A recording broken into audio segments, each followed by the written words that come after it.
Bonjour à tous, alors je m'appelle Colombe et j'aimerais donner mon témoignage par rapport à la formation LEI. Donc je suis la septième enfant d'une famille de 8. J'ai eu une enfance heureuse, mais ça s'est gâté lorsque je suis arrivée en France. J'ai connu énormément de rejets, de mépris, de solitude et j'en ai énormément souffert. J'ai pleuré pendant presque 5 années, tout le temps devant le Seigneur. J'étais là, je disais Seigneur, pourquoi?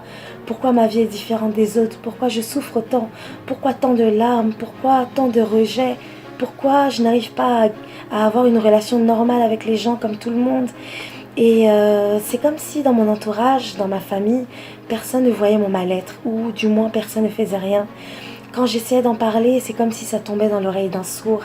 Et j'étais tellement en quête de reconnaissance, tellement en quête d'amour, que j'ai commencé à faire n'importe quoi. Je me suis livrée. J'ai livré ma vie, j'ai livré mon corps, je faisais vraiment n'importe quoi. Et plus je me livrais en fait, plus je me méprisais, plus je m'insultais moi-même, plus je me dévalorisais et je me livrais encore davantage. Dans ma tête, c'était voilà, je ne mérite que ça de toute façon, je ne vaux rien, je ne suis rien. Et je suis passée par énormément de souffrances.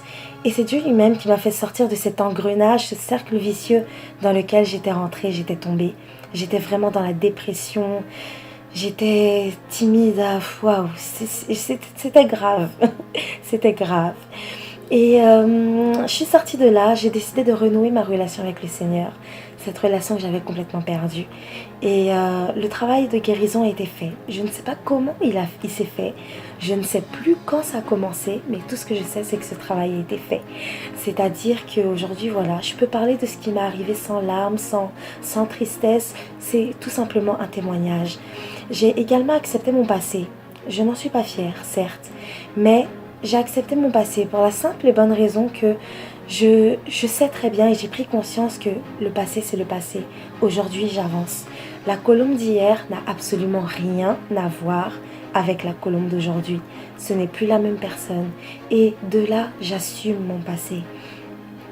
Avec la formation LEI et les enseignements de la coach Sonia, j'ai appris beaucoup de choses. Il y a beaucoup de choses qui ont changé dans ma conception. Déjà ma conception de l'amour, ma conception du mariage, ma conception du bonheur. Pendant plusieurs années, j'étais dans une fausse conception du bonheur en me disant que voilà, quand je serai mariée, je serai heureuse. C'est là où je serai parfaitement heureuse, j'aurai un homme qui m'aime. Enfin, j'aurai ce bonheur-là que je cherche depuis des années. Mais c'est complètement faux. C'est faux. Ce n'est pas une bonne vision. C'est-à-dire que le bonheur, on doit l'attraper, on doit le saisir à chaque instant de notre vie sur Terre. Parce que le bonheur, c'est tous les jours. Et comme dit la coach Sonia, Jésus est sur son trône. Donc, tout va bien. Et puis, j'avais également une fausse conception. Je me disais, par rapport à ce qu'on me disait, par rapport à notre vision, notre culture africaine, qu'une femme prête pour le mariage, c'est une femme qui sait tenir une maison, tout simplement, qui sait faire à manger, qui fait bien à manger, qui sait s'occuper des enfants, qui a fini ses études et qui a un travail. Pour moi, c'était ça, une femme prête à être mariée, une femme prête pour le mariage. Mais en fait, c'est complètement faux. Certes, ce sont des choses primordiales, ce sont des choses importantes, mais une femme prête pour le mariage, c'est une femme qui a de la valeur, une femme qui connaît sa valeur, une femme qui sait qui elle est, qui sait d'où elle vient et qui sait où elle va, où elle veut aller. Une femme qui a un background assez important, assez imposant pour pouvoir être une véritable aide pour son mari, pour apporter sa pierre d'édifice dans le mariage. Une femme qui se connaît, une femme forte, une femme libre, une femme épanouie. Et je l'ai compris vraiment avec la formation LEI. La formation LEI, j'ai également compris et appris l'importance et la puissance du pardon. Le pardon et l'amour, ce sont des choses extrêmement difficiles. Vous savez, c'est très dur de pardonner une personne qui nous a fait du mal, une personne qui nous a détruites par exemple, une personne qui n'a pas demandé pardon, qui ne regrette pas ses actes, qui n'a pas changé, donc qui continue toujours les mêmes agissements.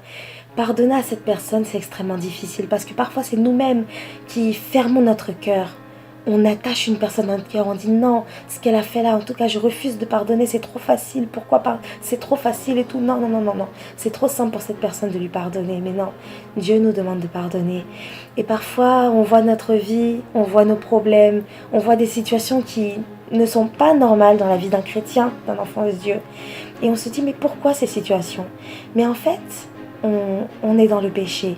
Parce que parfois, on oublie même qu'on a attaché une personne dans notre cœur. On oublie même qu'on n'a pas pardonné. Et ce sont des choses qui nous éloignent de Dieu, qui mettent une barrière entre Dieu et nous, qui empêchent Dieu d'agir dans notre vie. Mais le pire, et surtout, ça ouvre une porte au diable dans notre vie et ça lui donne un droit d'accès légal dans notre vie pour nous détruire, pour agir en nous.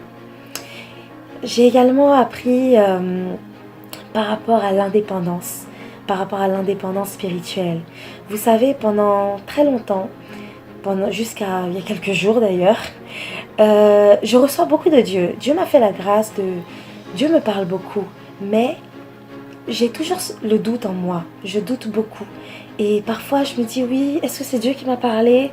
Est-ce que c'est moi-même? Je ne sais pas trop. Et ma façon d'être sûre, et surtout, j'ai toujours eu une crainte de me tromper. J'ai toujours eu peur de me tromper et j'ai toujours eu ce désir-là de faire la volonté de Dieu et je ne voulais pas passer à côté. Et je me suis dit, voilà, s'il y a une prophétie, s'il y a une parole de connaissance, là c'est sûr et certain, c'est Dieu qui me parle. Si un homme de Dieu vient me parler, c'est sûr et certain, c'est Dieu qui me parle. Et j'attendais toujours ça de Dieu. Je priais tout le temps, Seigneur, je veux une prophétie, je veux que tu me parles comme ça.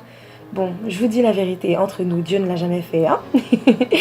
Mais il faut qu'on soit indépendant spirituellement. Il ne faut pas qu'on soit là à attendre. Dès qu'on a un problème, on court vers le pasteur. Ah, pasteur, j'ai un problème, prie pour moi. Parce que voilà, comme lui, on se dit, soyons francs. Hein. On se dit nous-mêmes, bon, voilà, comme c'est un homme de Dieu, comme c'est un pasteur, quand il va prier, Dieu va faire, Dieu va agir. Or, nous-mêmes, on peut prier pour nous. Nous-mêmes, on peut s'imposer les mains. Nous-mêmes, on peut.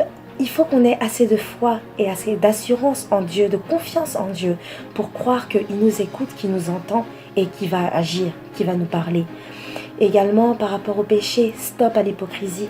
Parfois, voilà, c'est vrai, notre repentance est peut-être véritable, elle est peut-être sincère, mais on ne se gêne pas pour 2 jours après reprendre le même péché en disant, voilà, on est sous la grâce, Dieu nous pardonne, il est mort pour nos péchés, donc Dieu nous pardonne.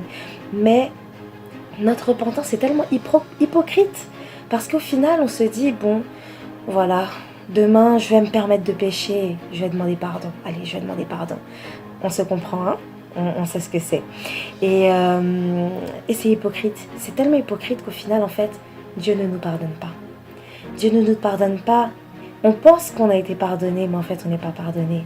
Et je voudrais te dire à toi qui as vécu des choses difficiles, qui a été humilié, rabaissé, rejeté, qui a vécu des choses qui dépassent même l'entendement, que tu peux changer, tu peux passer à autre chose, tu peux devenir fort et forte, mais ça dépend de toi. C'est à toi de décider. C'est toi qui décides de pardonner. C'est toi qui décides que tu veux changer. C'est toi qui décides de faire un pas et le Seigneur ensuite t'aidera. Que Dieu vous bénisse.